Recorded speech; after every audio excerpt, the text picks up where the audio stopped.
আমি ইলেকশন সময় বলছিলাম এটা হলো আমরা আর মামুর আমার নির্বাচন ছিল, এটা যে আসলেই তাই। বলে না গোলামি না আজাদি, গোলামি না আজাদি। একজন তো দেখলাম ফেসবুকে লিখছে যে গোলামি না আজাদি আমেরিকার পাশাকি। এটা যেটা করছে এটা কি গোলামি না আজাদি? মানে হয়েছে কি জানেন, মানে কি বলবো, 5ই আগস্ট 2024 এরপর যারা মানে উত্থান, যাদের উত্থান ঘটছে তাদের জাতির পিতা আসলে যুক্তরাষ্ট্র হচ্ছেন। ওনারা যে কাজটা করেছেন 8 তারিখে, বিশ্বাস করেন আমি হতভম্ব হয়ে গেছি। আমি বুঝতে পারি, আমি মানে আমার কাছে বিশ্বাস হচ্ছিল না যে এও কি সম্ভব। আমি শুনেছি যে এর পেছনে কিছু লোক খুব সক্রিয় ছিল, ওনারা বোঝানোর চেষ্টা করেছেন এটা করলে পরে আমাদের জাতীয় উন্নতি হবে, আমরা জাতি সারা দুনিয়ার কাছে একটা মানে সবচেয়ে গুরুত্বপূর্ণ রাষ্ট্রে পরিণত হব। কারণ অন্য কোনো দেশ এই ধরনের অনুষ্ঠান তাদের এরকম জাতীয় সংসদ ভবনের সামনে করতে দেবে না, এখন তো আমরাই দিলাম।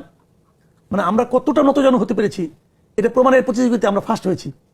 এরকম করলে আমাদের ভালো হবে। কোথাও তো ফার্স্ট হলাম, এইগুলো বুঝিয়েছে তারা বুঝিয়েছে কাউকে না কাউকে। অনেকগুলো পেইড মার্কিন দালাল আছে বাংলাদেশে, তারা মানে বলছে যে এটা করেন তাহলে ভালো হবে। কিন্তু এতে যে আমাদের কি হলো দেখেন, মানে কি পরিমাণ হিপোক্রেট হতে পারে এই লোকগুলো।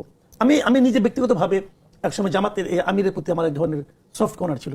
আমার কাছে ওনাকে স্মার্ট মনে হতো, শিক্ষিত মনে হতো। তো উনি একজন ডাক্তার মানুষ, উনি এখানে দাঁড়াই বলতেছেন যে উনি যুক্তরাষ্ট্রকে ধন্যবাদ দিচ্ছেন কারণ যুক্তরাষ্ট্র মধ্যপ্রাচ্যের যুদ্ধ থামানোর উদ্যোগটা নিয়েছে। শুরু করলো কে? আমি না, বলতেছি। তো আমি ভাবতেছিলাম যে যুদ্ধটা লাগে লোকে, আমারও এখানে আপনার কথা শুনে মনে হচ্ছে যে তাহলে যুদ্ধটা লাগে লোকে 28শে ফেব্রুয়ারি যে তেহরানের স্কুলের মধ্যে মেয়েদের বাচ্চাদের স্কুলের মধ্যে বোমাটা ফেললো, কে ফেললো? কে দৈব ভাই, মায়ের খাইয়া পেদানি খাইয়া বেজ্জতি হওয়ার থেকে বাঁচার জন্য কোনো মতে হাতে পায়ে ধরে তোমরা একটা যুদ্ধবিরতি করতে যাচ্ছ। আর এই জন্য আমাদের শফিক সাহেব ওনাদেরকে ধন্যবাদ দিচ্ছেন। এই শফিক সাহেবকে আমি একবারও তো শুনলাম না যে তেহরানে যারা আক্রমণ করছে সেই আক্রমণের কারণে উনি কখনো নিন্দা প্রকাশ করেছেন, একবারও তো শুনি নাই। উনি তো জামায়াতে ইসলাম, ইসলাম তো না, উনি তো ইসলামের নামধারী প্রতিষ্ঠানের সংগঠনের উনি আমির। ওনার জন্য কখনো তো দেখিনি এই পর্যন্ত এই পুরো মধ্যে। মানে তার মানে কি রাজনীতি অথবা আমাকেই যদি কিছু দেওয়ার একটা সম্ভাবনা তৈরি হয় এই আকাঙ্ক্ষায় মানবিকতা, জাতীয়তা বোধ, এমনকি ধর্ম সবকিছু তুচ্ছ হয়ে গেল, সবকিছু তুচ্ছ। মানে আমি হতভম্ব হয়ে গেছি যে এই লোকটা এত বড় হিপোক্রেট কি করে হয়। এবং আনফরচুনেট কি এই হিপোক্রেটদের আমরা সম্পদে পাঠাইছি, এই হিপোক্রেটদের হাতে আমরা দায়িত্ব দিয়েছি যে আমাদের ভাগ্য তোমরা নিয়ন্ত্রণ করো। না দেয়নি তো, ওনারা বিরোধী ছায়া, ওরাই তো সরকারি দল তো ভাই, ওরা তো ছায়া। সরকারি দল কি করলো? ওখানে কি বিরোধী দল কি জায়গা করতে পারছে? ওই অনুমতি কি বিরোধী দলটা দিচ্ছে?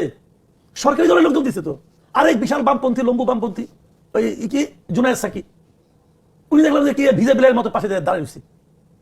ভাই এই আজকে আপনি ভাবেন হাইপোথেটিক্যালি যে জুনায়েদ সাকি সংসদে নাই, জুনায়েদ সাকি প্রতিমন্ত্রী হয় নাই, উনি এই ঘটনার প্রেক্ষিতে কি বিবৃতি দিত এটা আমরা ধারণা করতে পারি।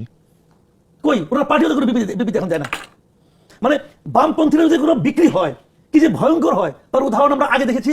মানে এই দেশে মানে আমাদের দুর্ভাগ্যের কোনো শেষ নাই আসলে। সরকারি দল বিরোধী, আমি ইলেকশন সময় বলছিলাম এটা হলো আমরা আর মামুর আমার নির্বাচন ছিল, এটা যে আসলেই তাই।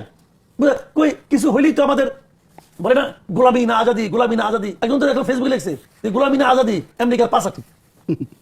এটা যেটা করছে এটা কি গোলামি না আজাদি? মানে হয়েছে কি জানেন, মানে কি বলবো, 5ই আগস্ট 2024 এরপর যারা মানে উত্থান, যাদের উত্থান ঘটছে তাদের জাতির পিতা আসলে যুক্তরাষ্ট্র হচ্ছেন।